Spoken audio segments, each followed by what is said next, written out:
Hello smart people, so we are back here with a new topic for you and आज हम बात करने वाले हैं ह्यूमन रिप्रोडक्शन के सेकंड टॉपिक के बारे में, जो कि होने वाला है फीमेल रिप्रोडक्टिव सिस्टम, राइट। तो इस टॉपिक में आगे बढ़ने से पहले I just want to remind you one thing कि फीमेल रिप्रोडक्टिव सिस्टम जो होता है ना, वो बहुत ज़्यादा कॉम्प्लेक्स होता है as compare to male reproductive system, right. तो एंड इसमें कोई शक भी नहीं है कि आपको जब पता है कि एक फ़ीमेल जो होती है वो अपनी पूरी लाइफ साइकिल में काफ़ी सारे डिफरेंट फेजेस से गुजरती है, जिसका मेल सिर्फ कुछ ही % बियर करता है, राइट। और so that is one of the reason that you should always respect your mother, your sister and your care ones, right. चलिए वापस आते हैं टॉपिक की तरफ, और हमारा जो आज का टॉपिक है वो होगा फीमेल रिप्रोडक्टिव सिस्टम, जिसके काफ़ी सारे फंक्शंस हैं। जैसे सबसे पहले जो ये सिस्टम है ये oogenesis परफॉर्म करता है, that means formation of ovum. Second, conception of sperm, मतलब कि ये स्पर्म को कंसीव करेगा। तीसरा, ये एक कॉमन जगह प्रोवाइड करेगा जहाँ पे फर्टिलाइजेशन हो सके, so it provide a common site for fertilisation. चौथा, इसमें जो एम्ब्रियो बना है उसकी डेवलपमेंट होगी, जिसे आप कहते हो जेस्टेशन फेज या फिर प्रेगनेंसी। पांचवा, पार्चुरेशन होगा, that is delivery of baby. And at the last but not least जहाँ पे लैक्टेशन होने वाला है, that is breast feeding, right. तो ये सारे प्रोसेस जो हैं ये होते हैं फीमेल रिप्रोडक्टिव सिस्टम के अंदर, तो ये सब हमें पढ़ना है। तो आइए स्टार्ट करते हैं हमारे इस टॉपिक को।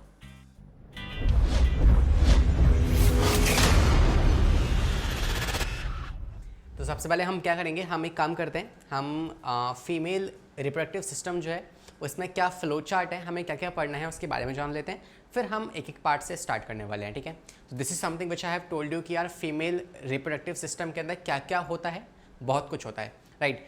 फ्रॉम oogenesis से लेके स्टार्टिंग एंड तक, लैक्टेशन पीरियड तक, ये सारे प्रोसेस जो आप देख पा रहे हैं स्क्रीन पे, ये सब कुछ इस सिस्टम के अंदर ही होने वाला है। तो एनी हाउ हमें इन सब पार्ट्स को पढ़ना है, ठीक है। तो ये स्टार्ट करते हैं विद द फर्स्ट पार्ट, और उससे पहले मैं आपको एक बार फ्लो चार्ट दे दूँ कि हमें पढ़ना क्या क्या है ना। और ये जो डायग्राम आपके सामने है ये बेसिक सा डायग्राम है, NCERT का डायग्राम है, मिस नहीं कर सकते, है ना, वरना भारी पड़ सकता है। तो इन दैट केस हमें ये सारे डायग्राम्स, ये सारे नाम जो है इसको ध्यान से देख लो। At the end of the session इन सब नाम से आप फेमिलियर होने वाले हो, ठीक है। चलिए स्टार्ट करते हैं, और यहाँ पे मैं आपको बताता हूँ कि सीक्वेंस क्या होने वाला है, हमें क्या क्या पढ़ना है। ओके चलो, तो देखो हमारे पास इस टॉपिक के अंदर 4 पार्ट्स हमें पढ़ने हैं। सबसे पहले हम बात करेंगे प्राइमरी सेक्स ऑर्गन्स के बारे में। प्राइमरी सेक्स ऑर्गन, जिसको मैं आपको मेल सिस्टम में भी मैंने आपको पढ़ाया था, राइट। तो प्राइमरी सेक्स ऑर्गन्स को आप और किस नाम से जानते हो, gonads, right, which are directly involve in the formation of gametes. Second हम पढ़ेंगे सेकेंडरी सेक्स ऑर्गन्स।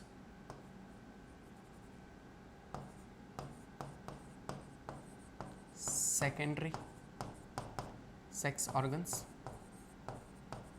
ठीक है। और तीसरा हमें पढ़ना है कुछ एक्सटर्नल ग्लैंड्स हो गई और फीमेल एक्सटर्नल जेनिटेलिया। तो next will be female external genitalia.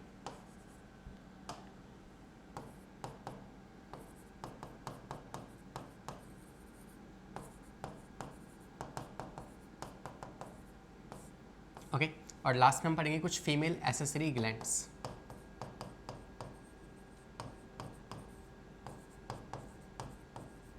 Okay, so these are the 4 topics which we have to complete. इन चारों में हमें क्या क्या पढ़ना है एक बार उस पर भी नज़र मार लेते हैं, है ना।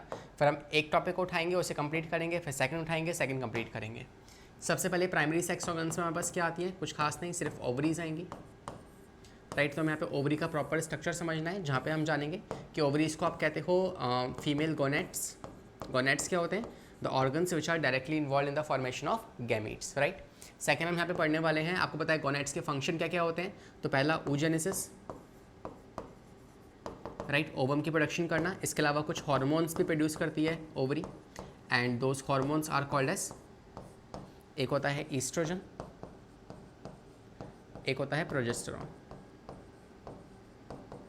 ओके, सो ये 2 हार्मोन्स जो है ये टेस्टिस या सॉरी ओवरी जो है वो प्रोड्यूस करती है। ओके, सेकंड आपके पास आएगा सेकेंडरी सेक्स ऑर्गन्स। अब इन दोनों में डिफरेंस आपको पता होगा। Primary sex organs are those which are directly involve in the production of gametes, whereas secondary sexual characters, ये सेकेंडरी सेक्शुअल ऑर्गन्स जो होते हैं ये इनडायरेक्टली इन्वॉल्व हैं। मतलब जो ओवम बन रहा है या जो स्पर्म बन गया था, वो दोनों ट्रांसपोर्ट जो होंगे वो होंगे इसकी मदद से। So that's like a vehicle, ठीक है। ये एक रास्ता है जिसके थ्रू ये सब ट्रांसपोर्टेशन होने वाला है। तो इसमें क्या क्या आएगा, इसमें आप देखोगे फैलोपियन ट्यूब आ जाएगी, फैलोपियन ट्यूब, जिसको आप यूट्राइन ट्यूब भी कहते हो, ओविडक्ट भी कहते हो, वो हम पढ़ेंगे अभी आगे। इसके अलावा यूट्रस, जिसको आप वॉम्ब भी कहते हो, राइट। इसके अलावा यहाँ पे आ जाएगा cervix and vagina and vagina, जो कि ओपनिंग है जिसके थ्रू जो है पार्चुरेशन होने वाला है। इसके अलावा बात की जाए अगर एक्सटर्नल जेनिटेलिया के बारे में, तो इसमें क्या क्या आएगा, तो इसमें वो सारे स्ट्रक्चर्स आएंगे जो कि एनी हाउ कॉपुलेशन में इन्वॉल्व होने वाले हैं, ठीक है। तो यहाँ पे हम सीक्वेंस में लिखते हैं। सबसे पहले आप देखोगे क्लाइटोरिस, या आप कह सकते हो vestibule, clitoris, mons pubis and labia, जिस लेबिया के दो पार्ट्स होंगे, लेबिया मेजोरा और लेबिया माइनोरा, ये 4 पार्ट्स हो गए। इसके अलावा लास्ट एसेसरी ग्लैंड्स में हमें 3 ग्लैंड्स पढ़नी है। एक सबसे इंपॉर्टेंट जो आप जानते हो विच is a mammalian characteristic which is mammary glands.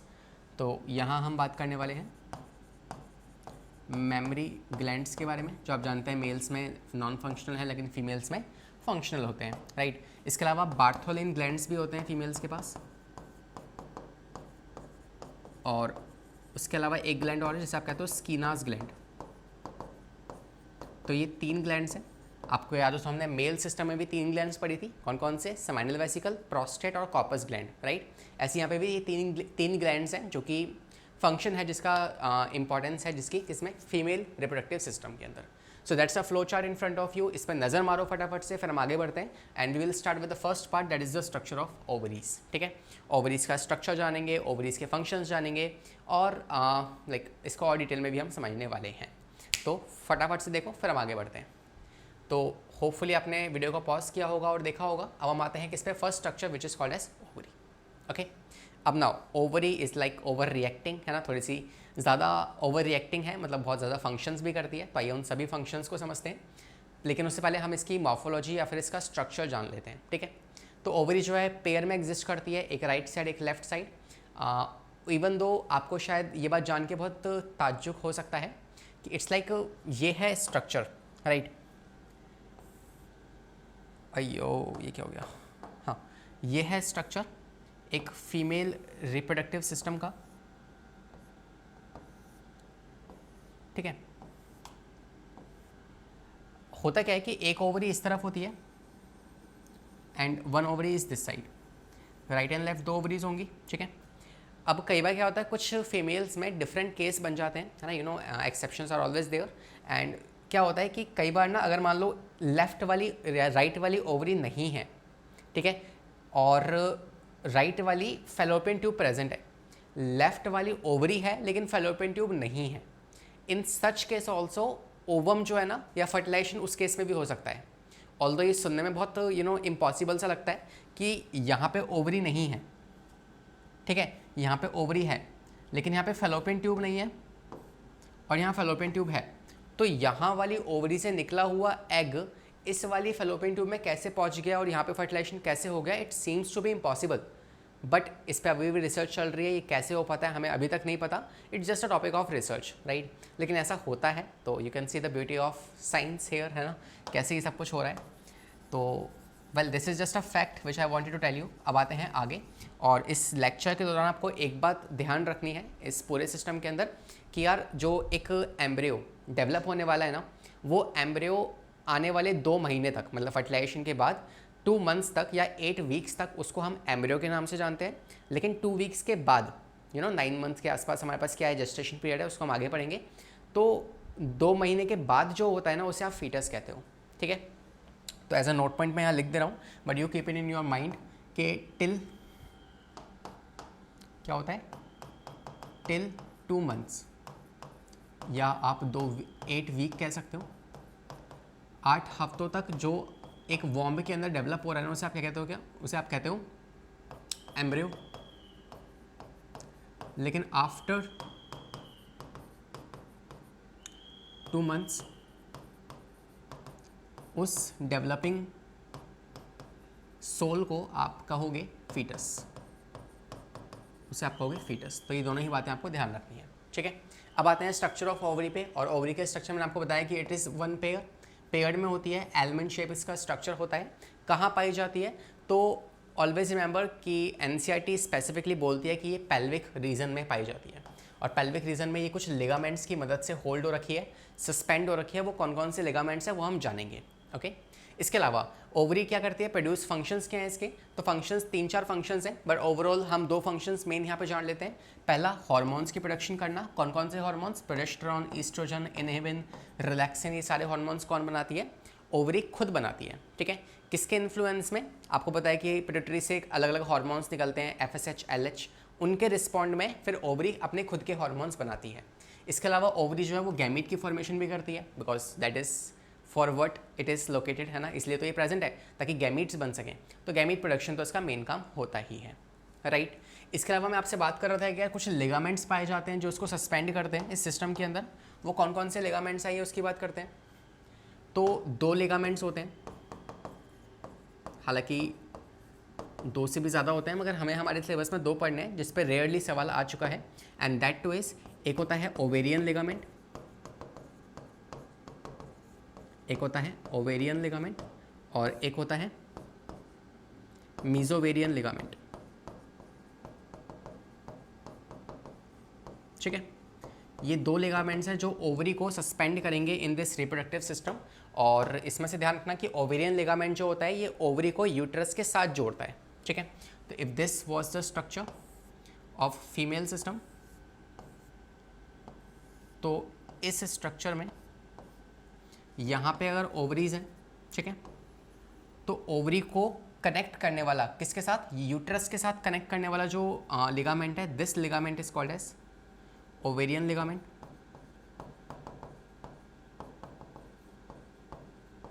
ठीक है। वहीं इस ओवरी को पीछे की जो वॉल होगी, इट्स लाइक पेल्विक रीजन, है ना, तो पीछे वॉल भी होगी। तो मान लो if this is the ovary and ये पीछे की वॉल है, तो इसको पीछे वाली वॉल के साथ अटैच करने वाला जो लिगामेंट होगा उसे आप कहते हो mesovarian ligament. There is one more ligament, तो ये जो पीछे वाली वॉल है इसके साथ कनेक्ट करने वाला जो लिगामेंट है उसे आप कहते हो मीजोवेरियन लिगामेंट, ठीक है। This is called as mesovarian ligament. तो यहाँ पे मैं मेंशन कर दे रहा हूँ, इस बात को आप भी ध्यान से लिखिएगा कि ओवेरियन लिगामेंट जो है क्या करता है, it connects the ovary with the uterus. तो share I can say that this connect ovary with uterus, ठीक है। वहीं पे मीजोवेरियन लिगामेंट क्या करता है, इस ओवरी को वो पीछे वाली जो वॉल है उसके साथ कनेक्ट करेगा। तो it connect ovary with body wall, तो ये इसको बॉडी की वॉल के साथ कनेक्ट करेगा, ठीक है। एक लिगामेंट और होता है राउंड लिगामेंट, लेकिन याद रखना कि राउंड लिगामेंट का कोई भी रोल नहीं होता ओवरी के सस्पेंडेशन में। राउंड लिगामेंट जो होता है वो यूट्रस को होल्ड करता है या फिर यूट्रस के साथ कनेक्ट में होता है, ठीक है। तो राउंड लिगामेंट का नाम आएगा तो आपको यूट्रस याद रखना है। अगर मीजोवेरियन या ओवेरियन लिगामेंट आए तो ओवरी का स्ट्रक्चर आपको ध्यान रखना है, ठीक है। Hopefully this is done. तो हमने बेसिक सी बात करी है किसके बारे में, ओवरी के बारे में। अब एक काम करते हैं कि ओवरी को डाइसेक्ट करते हैं और देखते हैं ओवरी के अंदर क्या पाया जाएगा, ओके। तो taking you to the next slide of this journey. तो अगली स्लाइड में आपको कुछ एक डायग्राम दिखाया गया है, तो once we can have a look on this also. जैसे आप देख पा रहे हैं कि ये पीछे वाली वॉल है, right, this is the wall. तो इस वॉल पे ये जो ओवरी है इस वॉल के साथ जो कनेक्ट होगी वो कौन सा लिगामेंट होगा, that ligament is going to be mesovarian ligament. और ये जो है इसके साथ जो कनेक्टेड है यूट्रस के साथ, है ना, this ligament is called as ovarian ligament या लिगामेंट ऑफ ओवरी, ठीक है। तो ये स्ट्रक्चर मैंने आपको अभी तक समझाया है, होपफुली ये क्लियर होगा, राइट। इसके अलावा क्या कुछ और जानना है हमें इस डायग्राम के अंदर? अभी नहीं, फिलहाल को नहीं, जब ज़रूरत पड़ेगी तो मैं आपको इस डायग्राम पे वापस लेके आऊँगा, ओके। बढ़ते हैं आगे। And next I was about to tell you कि ओवरी का डायसेक्शन के बाद हमें क्या दिखेगा, ठीक है। तो यहाँ मैं एक टॉपिक पढ़ाता हूँ आपको, दैट इज जर्मिनल एपिथेलियम।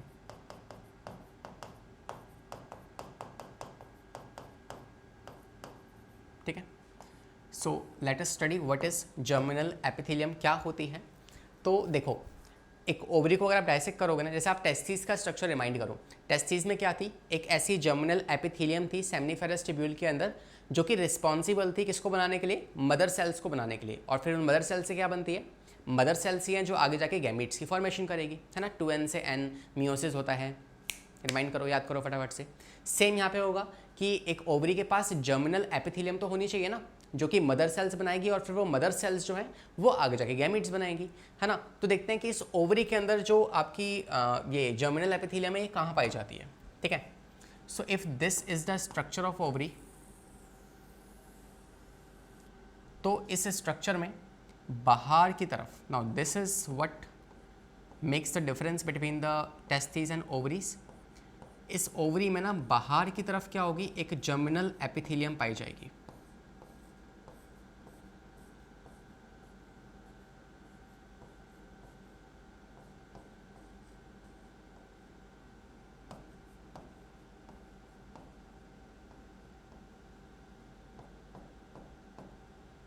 ठीक है, तो इस ओवरी के अंदर बाहर की तरफ आप देख पा रहे हैं ना, बाहर की तरफ एक जर्मिनल एपिथेलियम है, लेकिन वहीं टेस्टिस के अंदर जो सेमनीफेरस ट्यूब्यूल थी उसके अंदर जर्मिनल एपिथेलियम थी, तो ये डिफरेंस है, ठीक है। इसके अलावा इसके अंदर आप जाओगे तो आपको दिखेगी एक और layer, and that layer is called as tunica albuginea, that is the inner fibrous layer, जो इस ओवरी को अंदर से कवर करेगी,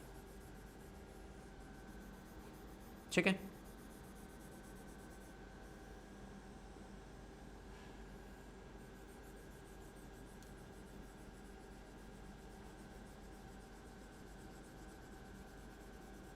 सो this is what we can see कि अंदर की तरफ क्या है आपके पास, ये है tunica albuginea, tunica albuginea which is a fibrous connective tissue, और बाहर की तरफ आप देख पा रहे हैं which is called as germinal epithelium. क्या ये दो बातें समझ में आई? अभी हम इसको लिख भी लेंगे साथ में, ठीक है। इसके अलावा ये ओवरी जो है इसको आप दो सेक्शंस में डिवाइड कर सकते हो, एक अंदर सेंट्रल वाला पार्ट, एक बाहर का पेरिफेरल वाला पार्ट।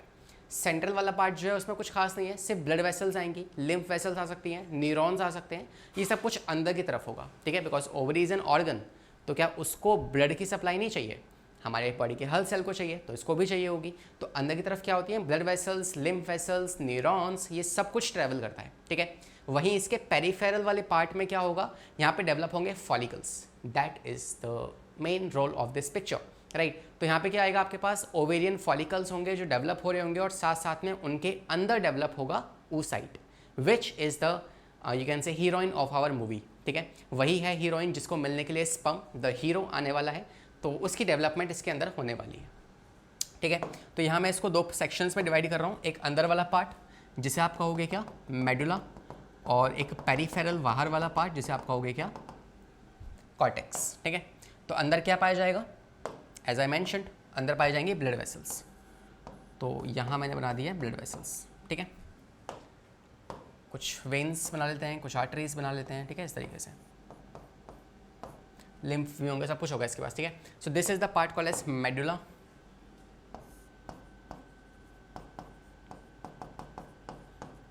मेडुला हो गया, ठीक है। और बाहर वाला जो पार्ट है peripheral part is called as cortex, so hopefully this is also visible, ये हो गया कॉर्टेक्स, ठीक है। और इसके अंदर क्या डेवलप होंगे, यहाँ पे डेवलप हो रहे होंगे फॉलिकल्स,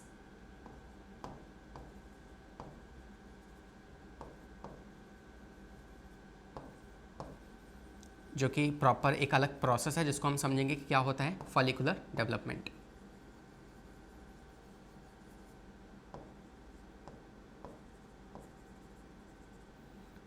ठीक है, ये सब कुछ हम देखने वाले हैं कि क्या होता है फॉलिकुलर डेवलपमेंट, इसको हम आगे जानेंगे।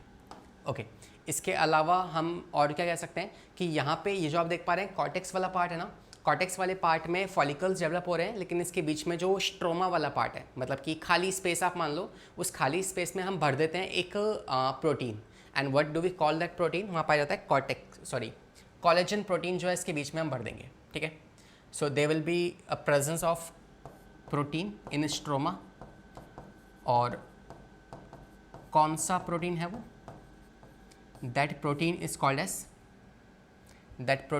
As collagen. तो कोलेजन प्रोटीन जो है वो इसके अंदर पाया जाएगा। डन है। चलिए तो हम स्टार्ट करते हैं लिखना जो हमें बातें यहाँ पे मेंशन करनी है। सबसे पहला, जर्मिनल एपिथेलियम कहाँ पाई जाती है? Outside the surface of ovary. तो जर्मिनल एपिथेलियम जो है it is present outside this surface of ovary. तो ओवरी के सरफेस में बाहर की तरफ ये लोकेटेड होती है, पहली बात। दूसरा, ये जो ओवरी है इसमें एक और स्पेशल लेयर है and that special layer is tunica albuginea. ठीक है, so there is one more layer called as tunica albuginea which is you can say fibrous connective tissue. ठीक है, there is one more fibrous connective tissue पाया जाएगा। तो ये दो चीज़ें पाई जाती हैं। इसमें से पहला वाला पार्ट जो है जर्मिनल एपिथेलियम, ये किसका बना हुआ है? तो it is made up of cuboidal epithelium, simple cuboidal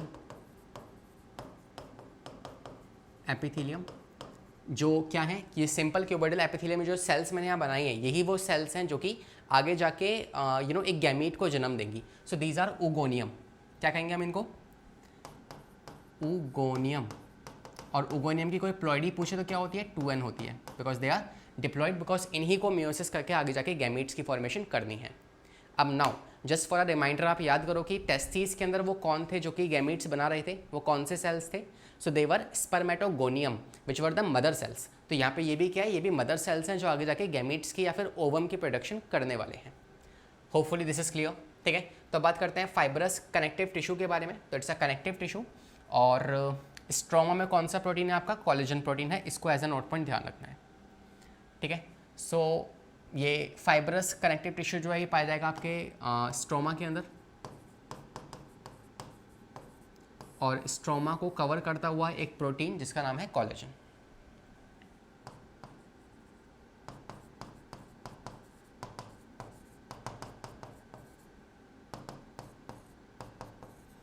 ठीक है, कोलेजन जो है यहाँ पे फिल्ड हो रखा होगा किसमें? स्ट्रोमा के अंदर। बात करते हैं इस फाइब्रस कनेक्टिव टिश्यू के बारे में। तो ये फाइब्रस कनेक्टिव टिश्यू जो है ये आगे दो सेक्शंस में डिवाइड कर दो आप इसे, या स्ट्रोमा को दो सेक्शंस में डिवाइड कर दो। फाइब्रस कनेक्टिव टिश्यू जो है वो स्ट्रोमा में भरा हुआ है। मान लो ये पूरा क्या है? ये स्ट्रोमा है।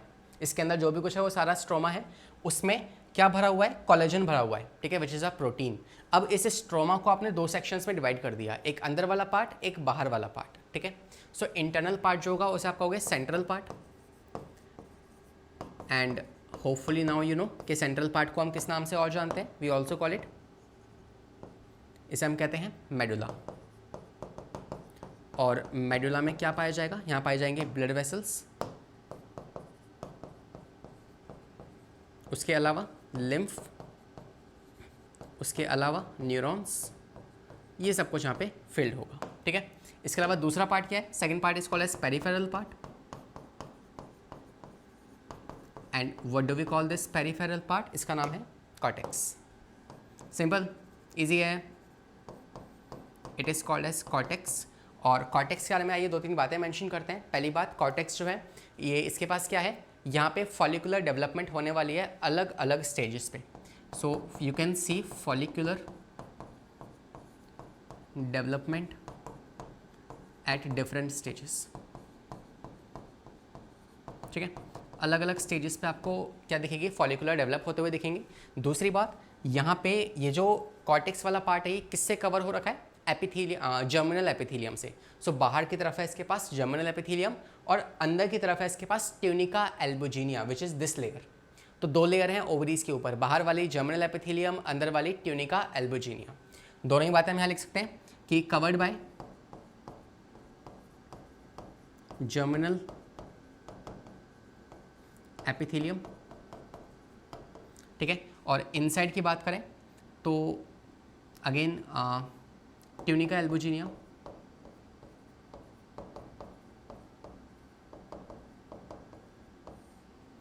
ट्यूनिका एल्बुजिनिया जो है ये कवर करेगी अंदर से, तो it covers the stroma of the cortex, है ना? Cortex of the stroma. तो स्ट्रोमा का जो कॉर्टेक्स वाला पार्ट है उसे कवर कौन कर रही है? Tunica albuginea. तो I can write here tunica albuginea, it cover cortex of stroma, stroma का जो कॉर्टेक्स वाला पार्ट है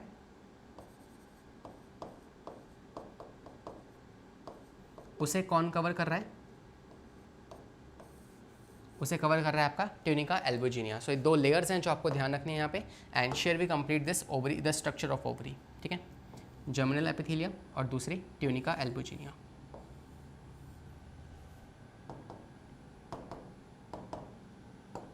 okay, so here we complete the structure of this ovary also. ध्यान से इसको देख लो, इसमें कौन कौन से सवाल आपसे पूछ सकता है। पहला सवाल कि कोलेजन के ऊपर आ सकता है, पहला सवाल, ठीक है। दूसरा सवाल यहाँ से पूछ सकता है कि बताओ कौन सी लेयर, मतलब कौन सी सेल से बनी है ये वाली लेयर, तो it is simple cuboidal epithelium. और इसके अलावा तीसरी ट्यूनिका एल्बुजिनिया का रेयर है, मगर फिर भी पूछ सकता है, आपको पता होना चाहिए, ठीक है। तो चलिए फिर हम आगे बढ़ते हैं। और this is what you can see the diagrammatical representation of the internal structure of ovary, ठीक है। किस तरीके से इस ओवरी के अंदर देखो फॉलिकल्स डेवलप हो रहे हैं। ये सारे फॉलिकल्स का स्ट्रक्चर हम पढ़ेंगे, मगर ग्रेजुअली, आराम आराम से, ठीक है। उससे पहले थोड़ा सा आगे बढ़ते हैं। Now we are moving on to the next structure. और अगला स्ट्रक्चर हमारे पास क्या आता है?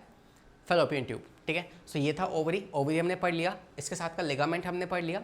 अब ओवरी के बाद ये जो कैप्चरिंग वाला स्ट्रक्चर है, this is called as fallopian tube, हम इसको पढ़ने वाले हैं। फैलोपियन ट्यूब का एक और नाम है ओविडक्ट। इस ओविडक्ट को आप एक और नाम से जानते हो, एक तो मैंने आपको बता ही दिया है ना, वन इज फैलोपियन ट्यूब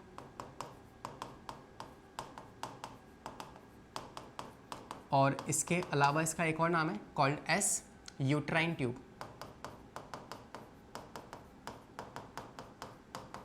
ठीक है। इसको आप यूट्राइन ट्यूब के नाम से भी जानते हो। सो इसके तीन नाम है। मोर प्रिसाइजली ये जो ओविडक्ट नाम है ना, इसको हम नॉन मैमल्स में इस्तेमाल करते हैं।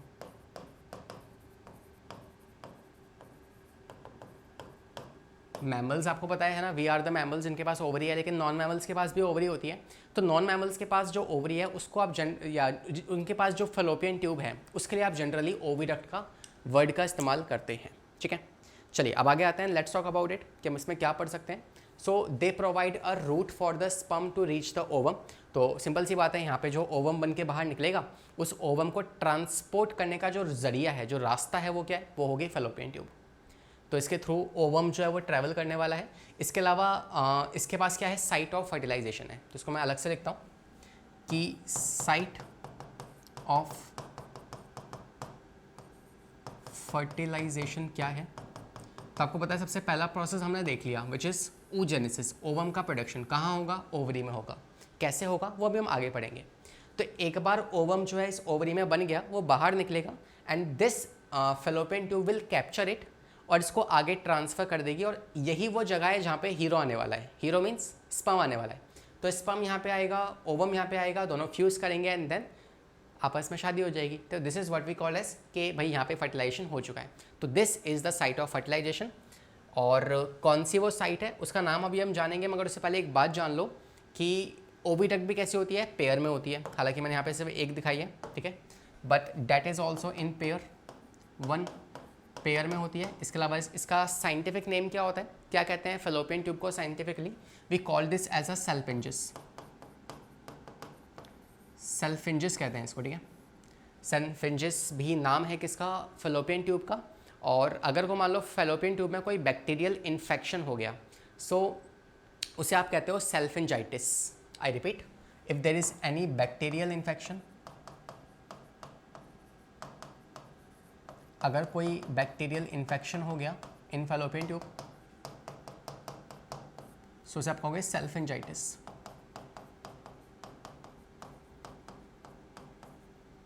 ठीक है, आगे आते हैं।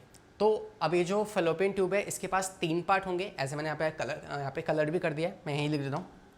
सबसे पहला पार्ट ये है जिसे आप कहते हो फिम्ब्रे।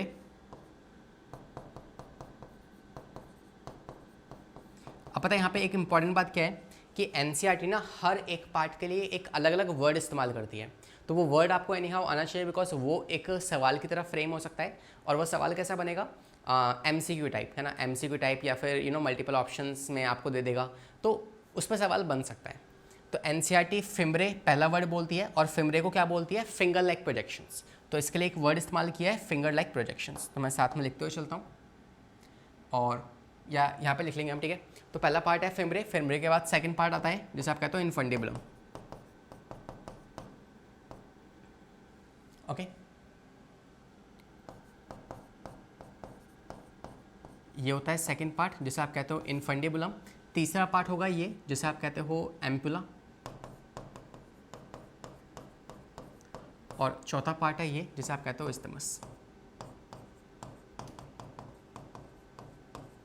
इसके बाद एक और पार्ट होता है जिसे आप यहाँ पे एक छोटा सा सेक्शन और आएगा जहाँ से वो ओपनिंग होगी यूट्रस के अंदर, अगर वो एनसीईआरटी में नहीं है तो आपको वो नहीं पढ़ना, ठीक है। अब देखते हैं कौन सा वर्ड एनसीईआरटी ने किसके लिए इस्तेमाल किया है। तो फिमरे के लिए फिंगर लाइक प्रोजेक्शंस वर्ड इस्तेमाल किया है, इनफंडिबुलम के लिए फनल शेप वर्ड इस्तेमाल किया है, एम्पुला के लिए वो बोलती है कि ब्रॉड है, एम्पुला जो है वो चौड़ा होता है और सबसे लॉन्गेस्ट पार्ट है इस पूरी फेलोपियन ट्यूब का, इस्थमस जो है वो नैरो पार्ट है और सबसे छोटा पार्ट है, ठीक है।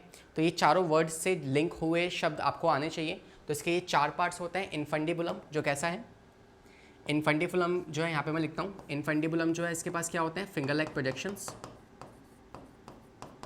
Finger like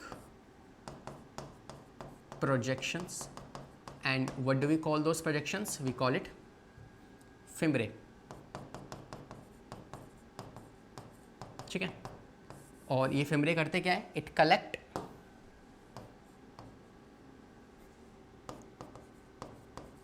they collect ovum from ovary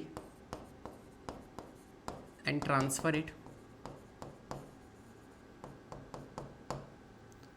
to fallopian tube, ठीक है। उसको वो fallopian tube में ट्रांसफ़र कर देंगे। ये काम होता है किसके, फैमरे का।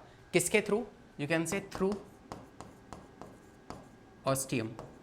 अब सर ये ऑस्टियम क्या होता है, तो इट्स लाइक देखो जैसे ये फेलोपियन ट्यूब है, इसके ये finger like projections called as fimbriae. तो इस फेलोपियन ट्यूब में आप अंदर एक होल देख पा रहे हैं ना, इस होल के अंदर ही इट्स लाइक वैक्यूम, तो ये वैक्यूम सक कर लेगा किसको, ओवम को। तो ये जो अंदर स्पेस है, this space, this opening is structure called as ostium. तो ऑस्टियम क्या है, इट इज़ द ओपनिंग। तो ये ओपनिंग है जिसके अंदर ओवम को सक कर लेंगे, ठीक है। तो ये हो गया आपके पास पहला part which is फिमरे। Second part infundibulum, infundibulum को क्या कहते हैं, फनल शेप स्ट्रक्चर। तो इसके लिए एनसीईआरटी ने कौन सा वर्ड इस्तेमाल किया है, फनल शेप। तो ये बात ध्यान रखनी है आपको। तीसरा स्ट्रक्चर आता है आपका एम्पुला। एम्पुला के लिए वर्ड इस्तेमाल करती है कि it is the longest part, it is wide, wide, और ये लॉन्गेस्ट पार्ट है किसके, आपके फेलोपियन ट्यूब का। इस्थमस के लिए कौन सा वर्ड इस्तेमाल करती है, इस्थमस को कहा जाता है नैरो, ये छोटा पार्ट है, नैरो एंड शॉर्ट। तो ये वर्ड आपको ध्यान रखना है। और लास्ट आता है इंटरस्टिशियम, जो कि एनसीईआरटी में नहीं है तो इसे मैं काट दे रहा हूँ, ठीक है। चलिए, तो हमने कुछ 2-3 बातें यहाँ पे मेंशन कर ली हैं कि कौन कौन से पार्ट्स हमने पढ़ लिए। पहला पार्ट फिमरे, सेकेंड पार्ट इनफंडिबुलम, तीसरा पार्ट एम्पुला,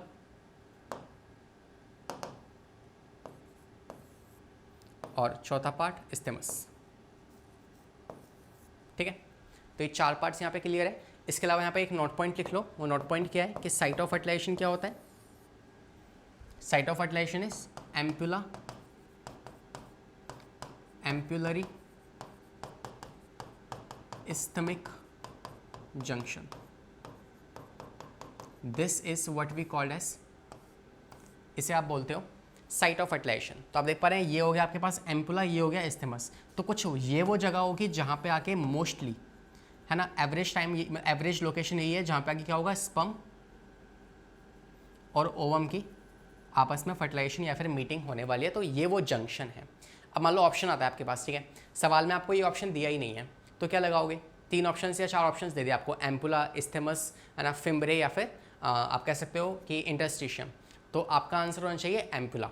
तो पहली प्रेफरेंस क्या होगी, एम्पुलरी इस्थमिक जंक्शन। अगर आपको दिख रहा है ऑप्शन में तो आप ये लगाओगे, ये नहीं दिख रहा तो आप एम्पुला की तरफ जाओगे, ठीक है। तो और आई कैन से एम्पुला, बट एम्पुला आपकी क्या होगी, सेकंड प्रेफरेंस होगी, ठीक है। तो यहाँ पे हमने साइट ऑफ फर्टिलाइजेशन पढ़ लिया। यहाँ पे एक नोट पॉइंट और है, इस नोट पॉइंट को भी देख लो।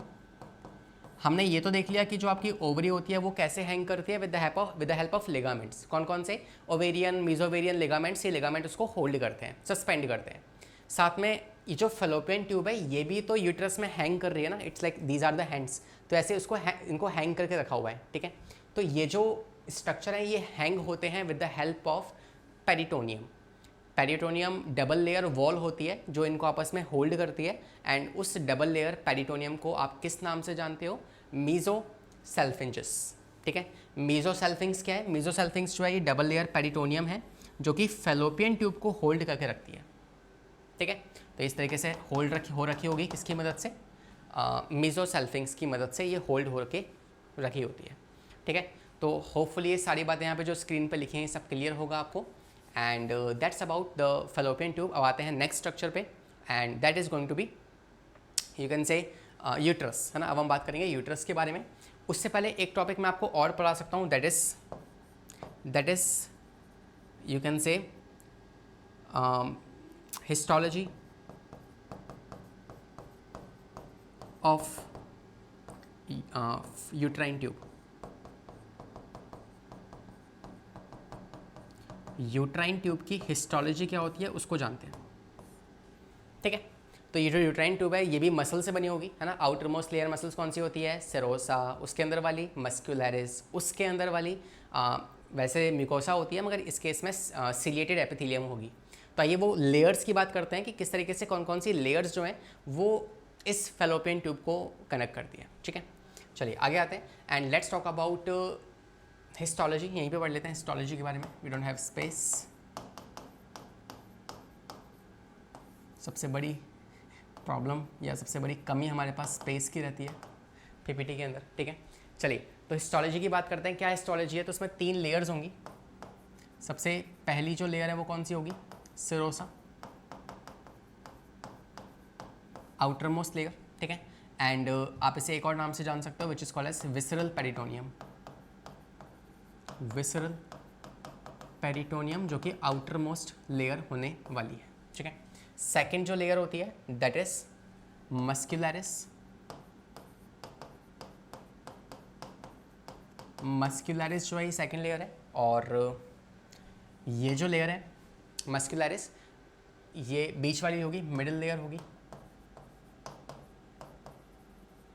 और किससे बनी होगी? स्मूथ मसल से। और अगर आपको याद हो तो स्मूथ मसल जो होती हैं स्मूथ मसल्स जो होती हैं वो कौन कौन सी होती हैं? कौन सी सब लेयर से बनी होती हैं? याद करो।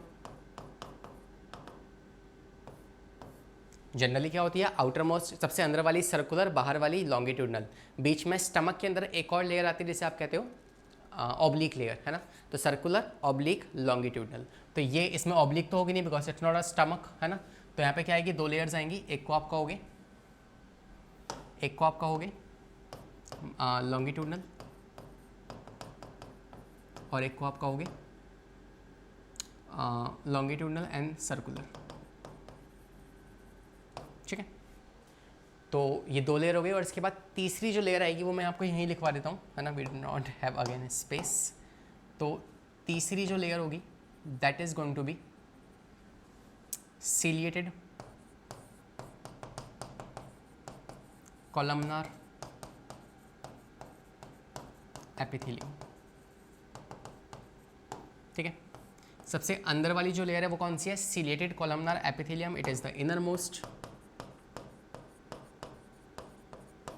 सबसे अंदर वाली लेयर है, सीलिया प्रेजेंट है। कौन सा सीलिया? काइनोसीलिया। आपको याद हो तो काइनोसीलिया एंड स्टर्कोसीलिया 2 तरह के सीलिया होते हैं। काइनोसीलिया मोटिलिटी के लिए रिस्पॉन्सिबल है, मूवमेंट करवाएंगे, और स्टर्कोसीलिया जो है वो सेंसरी के लिए रिस्पॉन्सिबल है। तो काइनोसीलिया जो है यहाँ पे मोटाइल होंगे जो मूवमेंट के लिए रिस्पॉन्सिबल है, ठीक है। इसके अलावा आप 2-3 पॉइंट यहाँ पे और ऐड कर सकते हो कि जो ईस्ट्रोजन होता है ना वो oestrogen in number of cilia का नंबर इंक्रीज कर देगा। तो इंक्रीजेस नंबर ऑफ सीलिया कहाँ पे? Inside fallopian tube. ये आपको पता है कि यार जो ओवम आने वाला है उस ओवम के पास कोई फ्लैजिला तो है नहीं, है ना। फ्लैजिला ह्यूमन बॉडी में बस एक ही जगह प्रेजेंट होता है जिसे आप कहते हो स्पम। तो स्पम के पास फ्लैजिला है मूव करने के लिए, लेकिन ओवम के पास कोई फ्लैजिला नहीं है। अब उसके पास अगर फ्लैजिला नहीं है सो इन दैट केस वो कैसे मूव करेगा, है ना। उड़ के तो जाएगा नहीं, पंख तो लगे नहीं है उसके। तो ओबियसली उसको मूव करवाने के लिए सीलिया प्रेजेंट होंगे जो उसकी मूवमेंट करवाते हैं, जो उसे पुश करते हैं इस तरीके से, ठीक है। तो यहाँ पे वो सीलिया का नंबर इंक्रीज करवाता है कौन सा हार्मोन, ईस्ट्रोजन, पहली बात ध्यान रखनी है। दूसरी बात ये जो सीलिया करते क्या है, cilia are responsible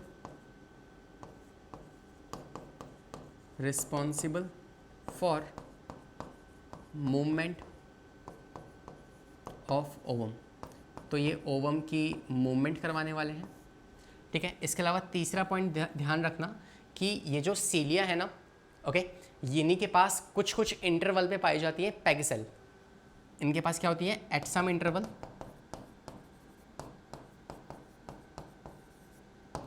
non motile peg cells are present, और ये पेग सेल क्या करती है, ये ट्यूबुलाइन मिल्क सिक्रीट करती है। इट सिक्रीट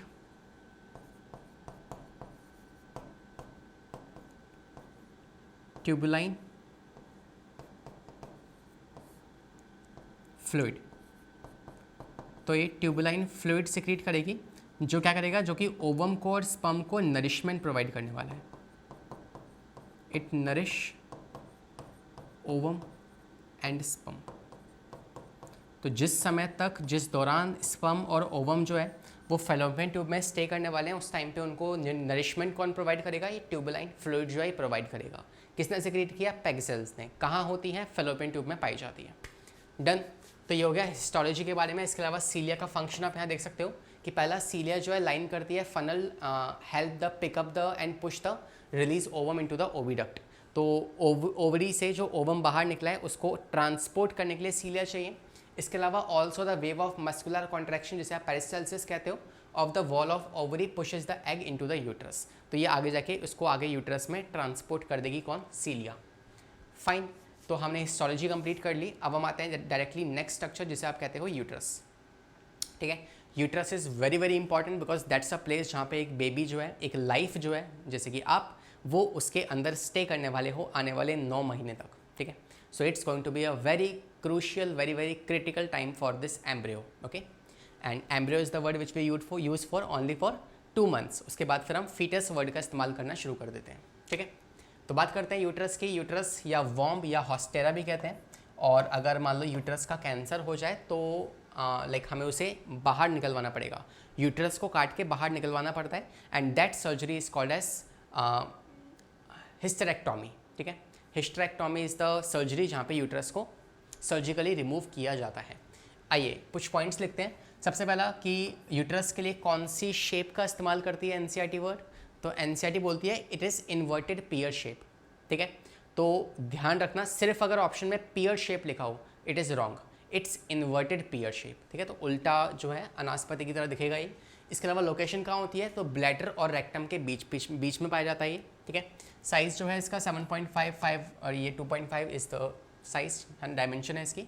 इसके अलावा मोस्ट इंपॉर्टेंट, ये होलो स्ट्रक्चर है, मस्कुलर स्ट्रक्चर है, हाईली डिस्टेंसिबल होता है ना। ये जो है ये अपने साइज से 5 गुना ज़्यादा बड़ा हो सकता है, एक्सटेंड हो सकता है। That is one of the reason कि आप देखोगे कि जो एक फीमेल जब वो प्रेग्नेंट होती है, जब उसकी वॉर्म में एक बेबी है, तो वो फिजिकली दिख जाएगा आपको, है ना। फिजिकल अपीयरेंस से आपको पता लग जाएगा कि यार एक फीमेल प्रेग्नेंट है। क्यों? बिकॉज यूट्रस जो है वो इतना ज़्यादा स्ट्रेच हो जाता है कि वो बाहर से विजिबल होना स्टार्ट होता है, ठीक है। So this is what we can say, it is highly distensible because इसको एक बेबी को होल्ड करना है। और आप जानते हो कि जब 2 बच्चे, है ना, लाइक ट्विंस, अगर वो साथ में होंगे तो कितना बड़ा साइज़ इसका हो सकता है। और इसके अलावा मस्कुलर है, होलो स्ट्रक्चर है, खाली है ये अंदर से। डन, ठीक है। तो it is hollow muscular highly distensible. इसके लिए एक और वर्ड जो मैं आपको एक्स्ट्रा बता रहा हूँ वो क्या है, वो ये है कि किस तरह का यूट्रस पाया जाता है ह्यूमन बॉडी के अंदर। बिकॉज अलग अलग मैमल्स हैं, नॉन मैमल्स भी हैं, उनके पास भी यूट्रस होगा। तो हमारे पास कैसा यूट्रस है, तो हमारे पास होता है सिंप्लेक्स टाइप का यूट्रस, सिंप्लेक्स, या इसी को आप एंटीफ्लेक्स भी कहते हो। क्या होता है ये एंटीफ्लेक्स का मतलब? इसका मतलब हमारा यूट्रस जो है ना, जैसे मान लो ये यूट्रस है ना, इट्स अ खाली स्पेस और ये आगे नीचे सर्विक्स और वेजाइना होगी। तो यूट्रस ना ऐसे सीधा नहीं है, वो आगे की तरफ झुका हुआ है। तो it's like this is my body and this is uterus. तो यूट्रस जो है वो सीधा नहीं है, पीछे की तरफ नहीं है, वो आगे की तरफ झुका हुआ है इस तरीके से, ठीक है, इसके ऊपर होगा यूरिनरी ब्लैडर। तो ऐसे वो झुका हुआ है, तो इस स्ट्रक्चर को इसलिए हम हमारे यूट्रस को कैसे कहते हैं, एंटीफ्लेक्स कहते हैं। ठीक है, तो यू कैन से एंटीफ्लेक्स का मतलब क्या है, uterus is bended forward, bended forward. Done. आगे आते हैं। इस यूट्रस के 3 पार्ट्स होते हैं। यूट्रस के 3 पार्ट्स होते हैं, कौन कौन से? पहला होता है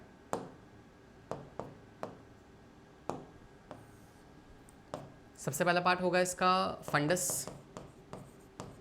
सेकंड बॉडी, तीसरा सर्विक्स और चौथा वेजाइना, जो हम आगे पढ़ेंगे। ठीक है, फंडस जो है, fundus is the upper most part, ये सबसे ऊपर वाला पार्ट होता है। बॉडी जो है ये मिडिल पार्ट है। इसके अलावा तीसरा पार्ट जो है वो है आपका सर्विक्स, और सर्विक्स सबसे नीचे वाला पार्ट होगा। सर्विक्स के पास स्पिंचर्स पाए जाते हैं और इसके पास आपकी पूरी बॉडी का सबसे ज़्यादा स्ट्रॉन्गेस्ट स्पिंचर यहीं पाया जाएगा। ठीक है, this can be frame as a question because it's unique कि आपकी बॉडी का सबसे स्ट्रॉन्ग स्पिंचर कहाँ होता है, सर्विक्स के अंदर पाया जाता है। ठीक है, लेट्स राइट दिस पॉइंट। तो सर्विक्स क्या है, इट कॉन्टिन्यूस इनटू वेजाइना, तो ये आगे जाके वेजाइना में कंटिन्यू हो जाएगी। इसके अलावा इट हैज़ द स्पिंचर,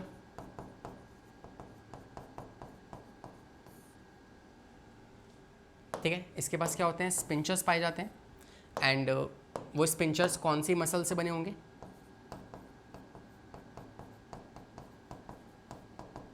वो स्पिंचर्स बने होंगे स्मूथ मसल से। कौन से, सर्कुलर स्मूथ मसल। ठीक है, और it is even you can call it कि ये सबसे स्ट्रॉन्गेस्ट स्पिंचर है।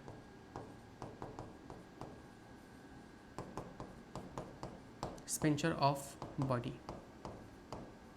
ठीक है, 2 स्पिंचर्स होंगे, एक होगा इंटरनल ओएस, एक होगा external OS.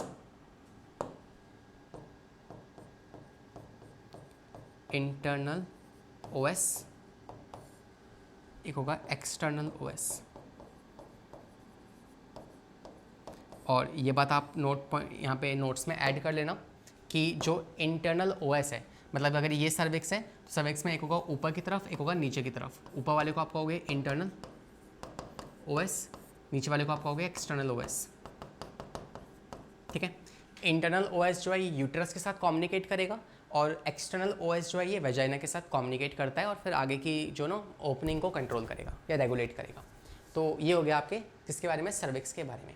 So that's about the uterus. Uterus क्या है, एक होलो स्ट्रक्चर है, मस्कुलर पार्ट है, एंटीफ्लेक्स टाइप का होता है और इसके अलावा इसमें 2 स्पिंचर्स होंगे। अगर आप नीचे जाओगे इसके 3 पार्ट्स होते हैं जो आपको मैंने यहाँ पे लिखवा दिए हैं। ठीक है, तो फटाफट से इस पर नज़र मारो, फिर हम आगे आते हैं। Let's talk about the next part, the last part, जहाँ हम बात करेंगे कि यार ओवुलेशन हो गया तो क्या होगा, ओवुलेशन के बाद मान लो फर्टिलाइजेशन हो गया तो क्या होगा, फर्टिलाइजेशन नहीं हुआ तो क्या होगा।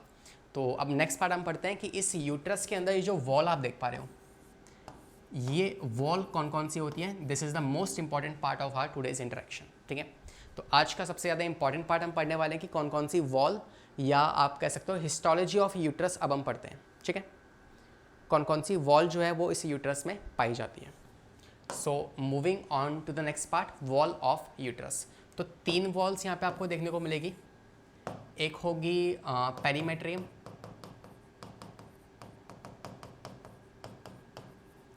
एक होगी मायोमेट्रियम, एक होगी एंडोमेट्रियम।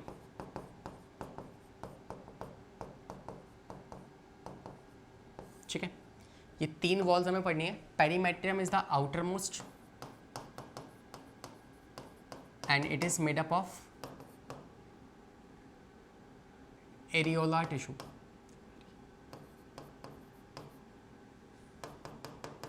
ठीक है, ये एरियोला टिश्यू की बनी होती है। ठीक है, ठीक है, तो उसका बना होता है। दूसरी लेयर जो है आपकी मायोमेट्रियम, मायोमेट्रियम जो है ये बनी होती है स्मूथ मसल से, तो इट इज़ मिडिल लेयर।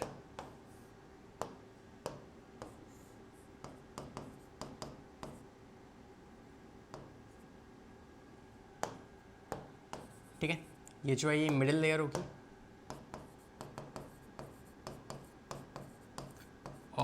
किसकी बनी होगी? Smooth muscles.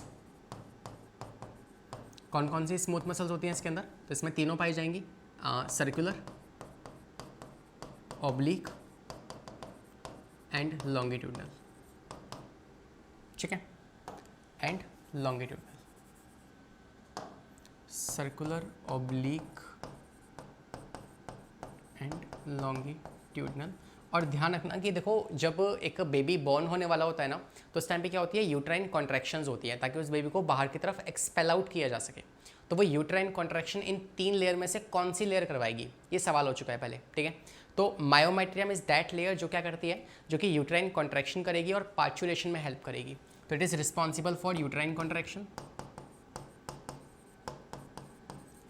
तो ये यूट्राइन कॉन्ट्रैक्शन करवाती है, और या फिर यही वो है जो कि पार्चुलेशन, इसी का रोल होता है पार्चुलेशन के अंदर। ठीक है, तो ये 3 बात ध्यान रखना इसके बारे में। लास्ट आते हैं आपके एंडोमेट्रियम पे। एंडोमेट्रियम थोड़ी स्पेशल है, तो इसके बारे में कुछ डिटेल्स पढ़नी है कि एंडोमेट्रियम जो होती है, it is the inner most, सबसे अंदर वाली लेयर है, ग्लैंडुलर होती है।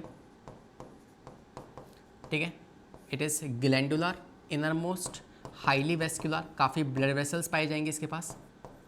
वेस्कुलर मतलब क्या होता है? बहुत सारी ब्लड वेसल्स के पास होंगी। और it is also mucosal in nature, तो म्यूकोसा मेम्ब्रेन होती है ये। ठीक है, तो ये 4 पॉइंट जो है इसके बारे में, एंडोमेट्रियम के बारे में बेस्ट फिक्स होते हैं यहाँ पे। इसके अलावा आप कहोगे कि जो एंडोमेट्रियम है इसके पास क्या होगा? कॉलमनार म्यूकोसा होगी, कॉलमनार। ठीक है, it is columnar epithelium plus mucosa. ये दोनों मिलके क्या बनाती है? ये दोनों मिलके बनाती है एंडोथेलियम। और ये जो कॉलमनार एपिथेलियम और म्यूकोसा जो है, इन दोनों के मिलने से एंडोमेट्रियम बनेगी। जो एंडोमेट्रियम फर्दर 2 तरह की होती है ना। इसको आप 2 सेक्शंस में डिवाइड करते हो, मैं आपको डायग्राम दिखाऊंगा अभी आगे। कौन से 2 सेक्शंस हैं? एक को आप कहोगे स्ट्रेटम, स्ट्रेटम बेसालिस, स्ट्रेटम बेसालिस। दूसरा है स्ट्रेटम फंक्शनलिस।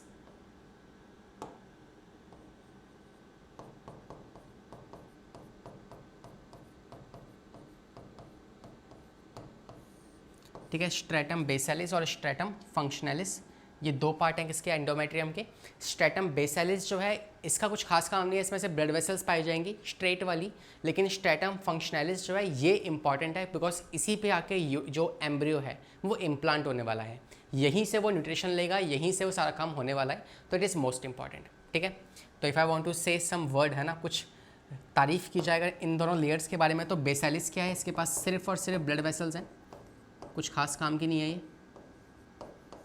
ठीक है, इसके अलावा जो फंक्शनलिस है, इसके पास क्या फंक्शंस हैं कि ये जो स्ट्रेटम फंक्शनलिस है, इसके पास ब्लड वेसल्स होती हैं। ठीक है, लेकिन ट्यूबुलर शेप की होंगी। इसके पास स्ट्रेट होती है, तो इसमें ब्लड वेसल्स कैसे होंगी? स्ट्रेट होंगी, सिंपल टाइप की होंगी। ठीक है, अच्छा, इन ब्लड वेसल्स को बनाता कौन है? तो सेम हार्मोन ईस्ट्रोजन। तो एंडोमेट्रियम की जो स्ट्रेटम फंक्शनलिस है, उसको बनाने के लिए, कंस्ट्रक्ट करने के लिए कौन रिस्पॉन्सिबल है? ईस्ट्रोजन नाम का हार्मोन। लेकिन फर्दर क्या होता है कि ये वाली, जैसे मान लो स्ट्रेटम बेसालिस थी, मैं यहाँ डायग्राम बना दूँ आपके लिए, देखो, let us understand with the help of diagram, ज़्यादा बेटर समझ पाओगे। या हमारे पास वैसे डायग्राम है भी सही यहाँ पे, है ना, मगर स्टिल हम बना लेते हैं। ठीक है, let us draw by ourself. Okay, देखो क्या होगा कि अगर हम इस लेयर की बात करें ना, अगर हम, ये हो गया मान लो यूट्रस, ये हो गई फैलोपियन ट्यूब। ठीक है, ये बना दी हमने यहाँ पे लेयर। इसमें से ये हो गए आउटर मोस्ट लेयर। आपको पता है कि फैलोपियन ट्यूब के अंदर से एक ट्यूब आएगी, राइट, तो यहाँ से ये ट्यूब निकाल लेते हैं। ये बना दिया यूट्रस का पार्ट, जिसे आप कहते हो फंडस। इसके बाद ये बन गया अंदर वाली एंडोमेट्रियम। ठीक है, और यहाँ बना लेते हैं एक और लेयर। तो ये जो आउटर मोस्ट लेयर जो आप येलो कलर में देख पा रहे हैं, this layer is called as peritoneum.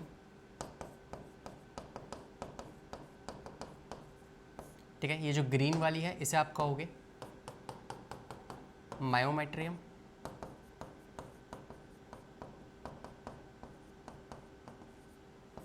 ठीक है, और सबसे अंदर वाली जो लेयर है इसमें से एक तो ये लेयर हो गई।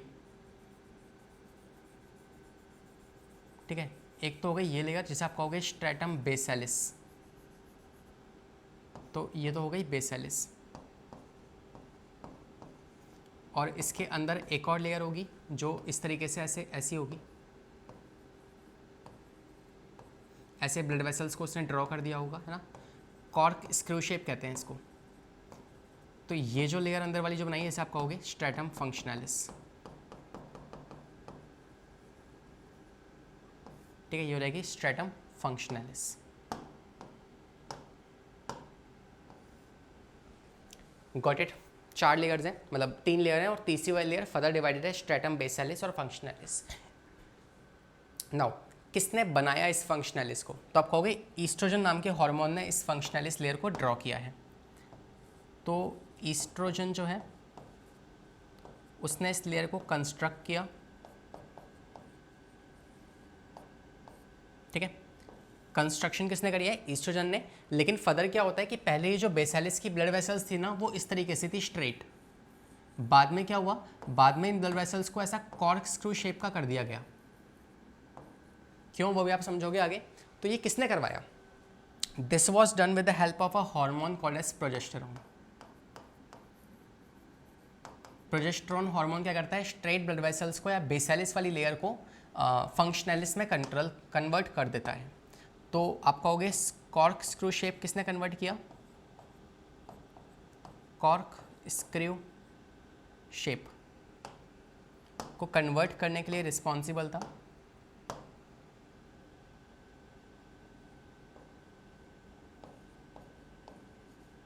This was done by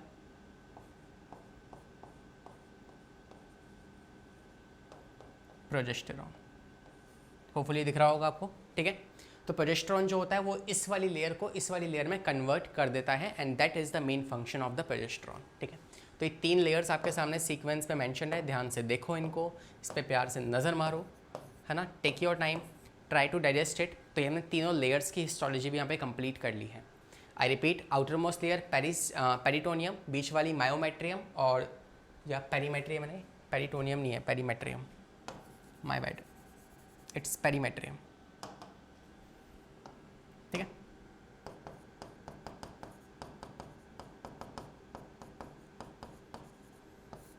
okay. तो आउटर मोस्ट पेरीमेट्रियम, बीच वाली मायोमेट्रियम, और सबसे अंदर वाली जो है वो है एंडोमेट्रियम, जिसके 2 पार्ट्स हैं, बेसिलिस, फंक्शनलिस। फंक्शनलिस जो है सबसे अंदर वाली है, जहाँ पे आके यूट्रस या फिर एम्ब्रियो जो है वो इम्प्लांट करने वाला है। And here we complete this part also. Okay, तो इस डायग्राम में आप देख पा रहे हो कि ये प्रॉपर स्ट्रक्चर है किसका? फीमेल रिप्रोडक्टिव सिस्टम का। तो अब अगर मैं आपसे नाम पूछूं, बताओ कौन सा वाला पार्ट क्या है, तो होपफुली आप इजीली बता पाएंगे। राइट, पूछ ले फिर, ये क्या है बताओ, है ना, ये क्या है बताओ, ये क्या है, आउटर मोस्ट कौन सी है, इसके अंदर वाली कौन सी है, सबसे अंदर वाली कौन सी है? सबके नाम आप जानते होंगे, है ना। यहाँ पे होगा इंटरनल ओएस, एक्सटर्नल ओएस, ये हो जाएगी क्या? वेजाइना। वेजाइना के पास क्या होते हैं? वेजाइनल रुगे, वेजाइनल रुगे, जो कि एक तरीके से इरेगुलर स्ट्रक्चर है, जो कि कॉपुलेशन में मदद करेंगे। ठीक है, अब बात करते हैं कि यार ओवुलेशन हो गया तो क्या होगा, ओवुलेशन नहीं हुआ तो क्या होगा। Now this is again conceptual part है, तो इसको अब ध्यान से समझना है। इससे पहले हमने क्या क्या पढ़ लिया है? पूरी मॉर्फोलॉजी हम कंप्लीट कर चुके हैं कि ओवरी कैसी दिखती है, ओवरी का स्ट्रक्चर क्या है, फेलोपियन ट्यूब क्या है, उसकी हिस्टोलॉजी, यूट्रस उसकी हिस्टोलॉजी, और बाकी सारे पार्ट्स हमने पढ़ लिए हैं। ठीक है, अब आते हैं ओवुलेशन अगर हो गया तो क्या होगा, ओवुलेशन के बाद अगर स्पर्म आ गया तो क्या होगा, स्पर्म नहीं आया तो क्या होगा। तो देखो, हर महीने ओवुलेशन तो होना ही होना है, ये तो सर्टेन है। ठीक है, तो ओवुलेशन तो होगा ही होगा। अब कौन है जो ओवुलेशन करवाता है? तो ओवुलेशन करवाने के लिए रिस्पॉन्सिबल है आपका एलएच। एलएच ओवुलेशन करवा के क्या करता है?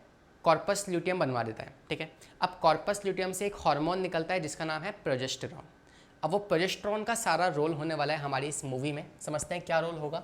तो जैसे ही ओवुलेशन होगा आपको पता है रिलीज ऑफ ओवम हो जाएगा, रिलीज ऑफ ओवम, और इसके बाद क्या होगा, level of progesterone will increase, progesterone का लेवल जो है यहाँ से इंक्रीज होगा, और इससे क्या होगा, अब ये जो इंक्रीज प्रोजेस्टेरॉन का लेवल है ना, अरे हाँ, ये क्या करवाएगा, ये थिकनेस इंक्रीज करवा देगा, तो it increases the thickness of stratum functionalis. ठीक है, स्ट्रेटम फंक्शनलिस की थिकनेस को इंक्रीज कर देगा, उसे मोटा करवा देगा, और साथ साथ में उसकी जो ब्लड वेसल्स हैं उसको कॉर्क स्क्रू शेप में कन्वर्ट करवा देगा। तो उसकी जो ब्लड वेसल्स होंगी उसे कॉर्क स्क्रू शेप में कन्वर्ट कर देगा। तो वो जो ब्लड वेसल्स हैं वो कुछ ऐसी हो जाएंगी। ठीक है, और इन ब्लड वेसल्स में क्या भर जाएगा, एक ग्लाइकोजन रिच फ्लूइड जिसे आप कहते हो uterine milk. So it will be filled with glycogen rich fluid known as uterine milk.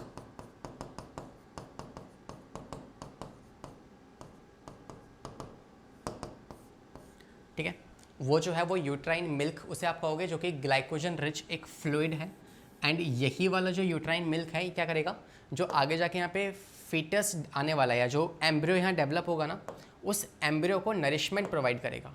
अरे आजा भाई, क्या हो गया इसको,